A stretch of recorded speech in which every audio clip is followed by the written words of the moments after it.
men coming home. When victory is won above all else, the end of war means a return to loved ones. Families united again.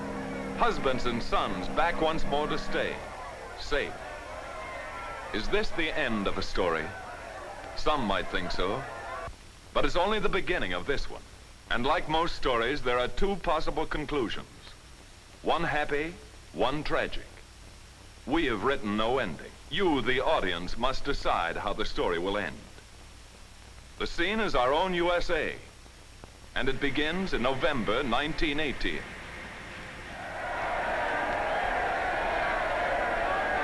There was an end to that war, too, remember? Nothing to worry about anymore. The boys of 1918 were coming home. Sure, people went wild.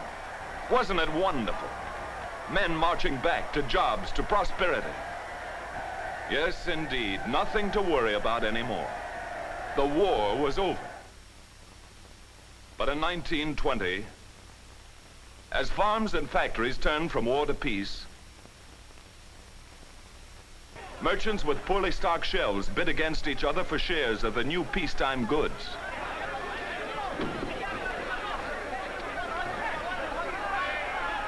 Customers, too, were eager to buy. They were careless of cash. They were tired of shortages, eager to get the things they had denied themselves during the war.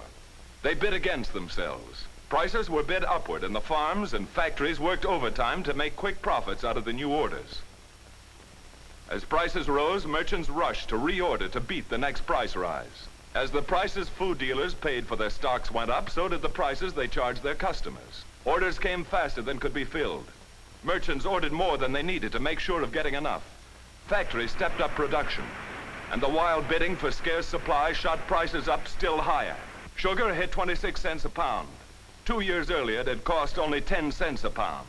Meanwhile, wages couldn't keep up with prices. People had to use up savings. Soon, merchants had stocked more goods than could be sold at high prices. By 1920, their warehouses were packed. Why buy more? Orders stopped. Factories closed. By 1921, unemployment increased by 5.5 million. People out of work can't buy. The rapid fall of prices from sky-high levels hurt everyone. Grocers, for instance, lost heavily as sugar fell to 8 cents in 1921. Businesses failed by the tens of thousands. In a period of just 5 years, 105,996 of them. But the farmers were hit hardest. Many had bought land at boom prices, thinking that farm prices would remain high. Instead, they crashed in 1920. In the next 2 decades, one farmer out of every 4 lost his farm. The income of the average farmer dropped from $1,360 in 1919 to just $460 in 1921. Big companies, too, the same story. Profits turned to losses. Cuts in dividends further reduced buying power and added to unemployment. All of this happened because prices had gone so high that we could not buy what we produced. That is the tragic ending. That is what happened after World War I. Closed plants, ruined farmers, unemployment. No statistics were kept on the broken hopes, the personal sufferings. And all we need to do to bring our story up to date is change the uniform. Not only the sons, but the daughters, too, of these marchers of 26 years ago will be coming back. Will you help write the tragic ending of World War I for our story? Or will you help us to choose this? Full employment, flourishing business, factories going full blast, the farmers busy and successful. In short, a happy, prosperous nation in the years to come. These, then, are the choices before us.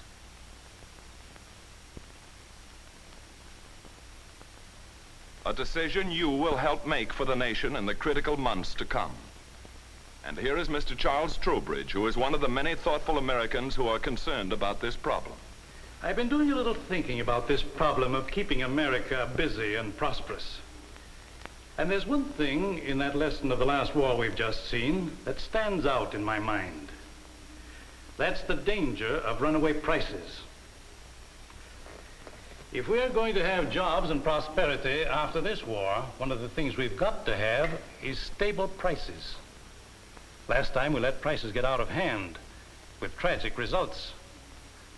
You and I remember how living costs shot up during the last war. The official records show that they rose 62% in 4 years, from July 1914 to the armistice in November 1918, more than 1% a month. But just see what happened after the war. From the armistice to July 1920, in 2 years, the cost of living jumped 46% more, or more than 2% a month, twice as fast as during the war. The men who have studied this tell me that the situation we've got here today is possibly far more dangerous than it was then. All the more reason for our being on guard. But the picture isn't a black one. And millions of other Americans feel that we can succeed now where we failed in 1920. Why? Because compared to the last war, we're already far ahead of the game. For instance, look at the last war. In 59 months, our cost of living went up 68%. In the same length of time in this war, we've had an increase of only 28%, or less than half. Now, no one group can take all the credit for this. Our businessmen and our government and you and I are all cooperating. Rationing and price control are working, and most of us are watching the ceiling prices. But friends, we can't relax even a minute. Since war production began, we've had more money than there were things to spend it on. By the end of the war, they tell me that we Americans will have billions of dollars saved up. Our job is to see that those dollars don't turn into a hidden weapon against our country, but rather a powerful force for a busy, happy, prosperous, post-war America. If we spend that money properly, gradually, wisely, I'm confident that that's what we'll have. And to help make sure the story ends this way, in addition to the many important problems government and business must solve, there are 4 things we as individuals can do right now. First, continue to save our money, to buy and hold all the war bonds we can afford. Second, don't take advantage of wartime conditions to ask more for the goods and services we sell or the wages we earn. This only pushes prices up further for everyone. Third, buy only what we really need. And fourth, when we buy, pay our ration points in full and pay no more than ceiling prices, especially on food. And so when our men and women come home, how you continue to save and how you continue to observe ceiling prices will help determine which ending you write to our story.